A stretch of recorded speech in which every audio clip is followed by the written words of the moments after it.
Hey, it's Tim. Today's recipe is monkey bread from the book Bread Illustrated by America's Test Kitchen. You'll find the recipe on page 81 and all of the instructions and the photos of every step of the way. For this recipe, I used flour, yeast, salt, whole milk, water, sugar, and butter. That's for the dough. For the cinnamon topping, we need brown sugar, cinnamon, and butter, which I'm going to melt in the microwave. And then for the icing that goes on top, it's powdered sugar and a little bit of whole milk.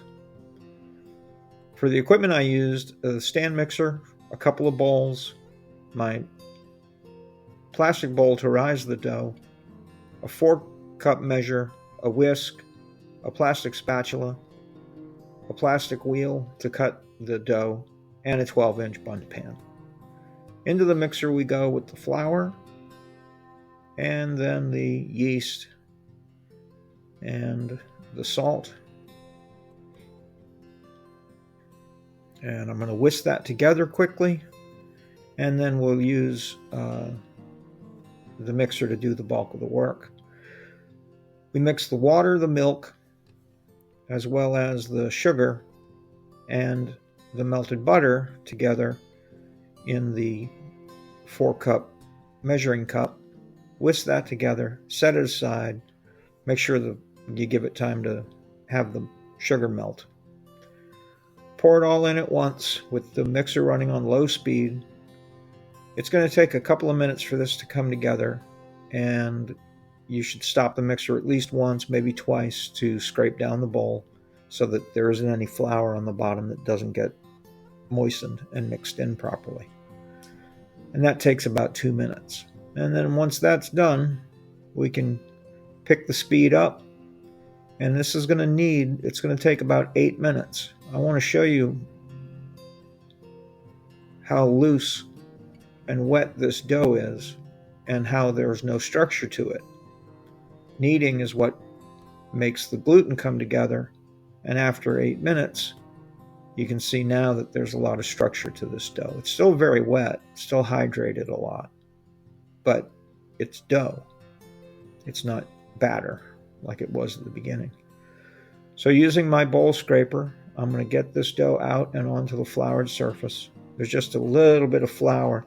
And again, this dough is wet, and the temptation is to add a lot of flour to it so that it's not that wet, so that it's easier to put together. But you just have to resist that urge. This is a sweet bread, and you want it to be not tough. If you add a lot of flour to it, it's going to get tough. So lightly flouring my hands on the board, just going to take a second and form this into a ball. Use the dough scraper to assist. Drag it across the top of the counter. You can see it wants to stick, but that's okay. We're going to pop this in the plastic bowl. A little bit of vegetable oil spray. It doesn't really take much. And we'll set this aside.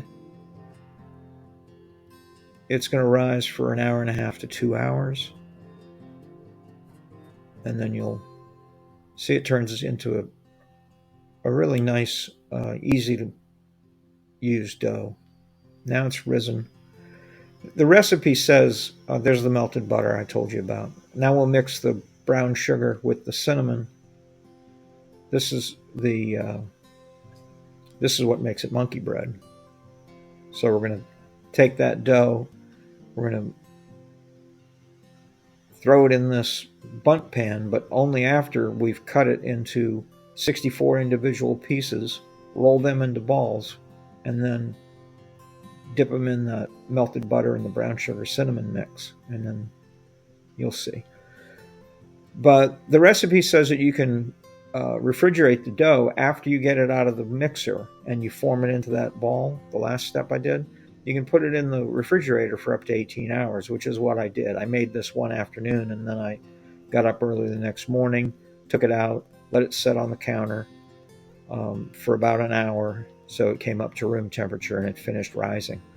And then it was perfect. So about an hour later, I take it out of the bowl, put it on the counter that's just lightly floured, and I'm going to cut it into 8 1-inch strips. You can see I use a ruler because I want to try to make them even, but I realized right at about this point that this sticky dough was gonna be challenging.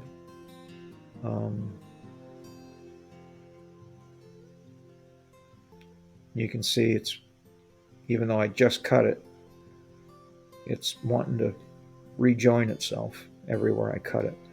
So here in a second, I'm going to pull out a plastic knife to help me with this. At least the marks are all made to where I know where it's got to go.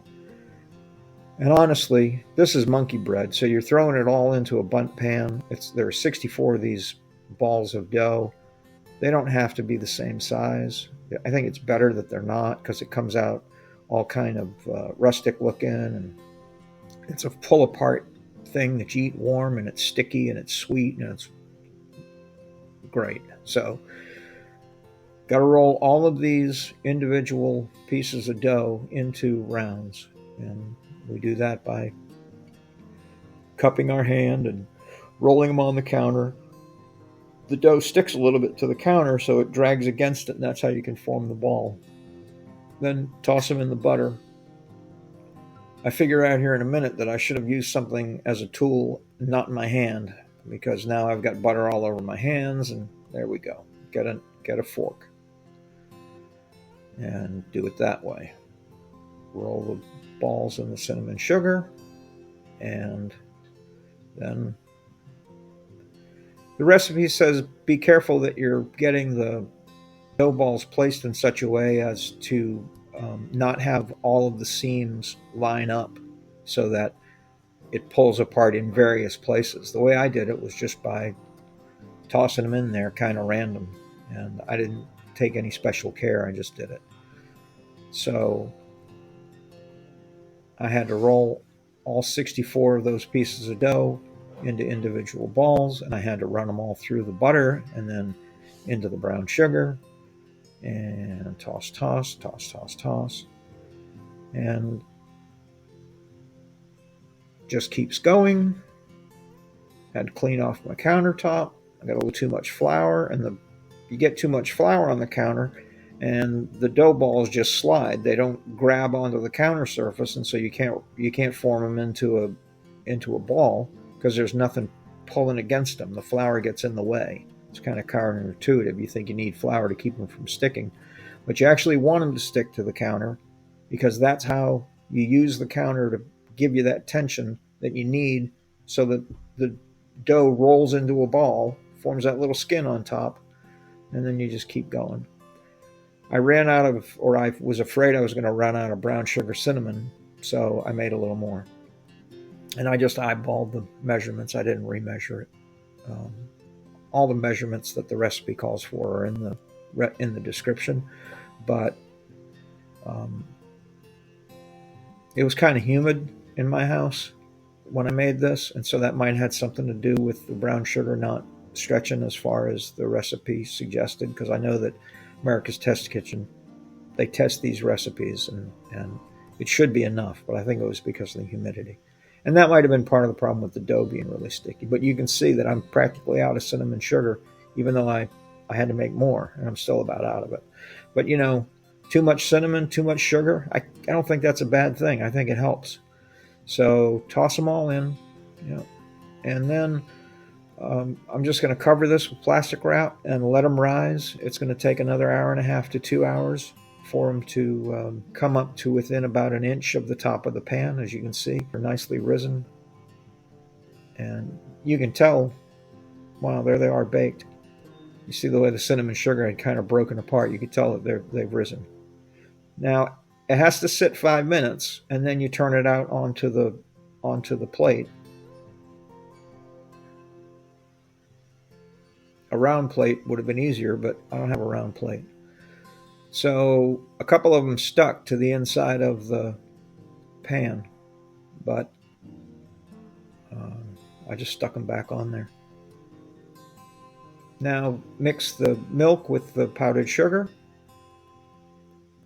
and this only takes, I don't know, 30 seconds. And then that's going to go on top. And there you have it. That's monkey bread. It was really tasty. If I can do this, you can do this. Let's start baking.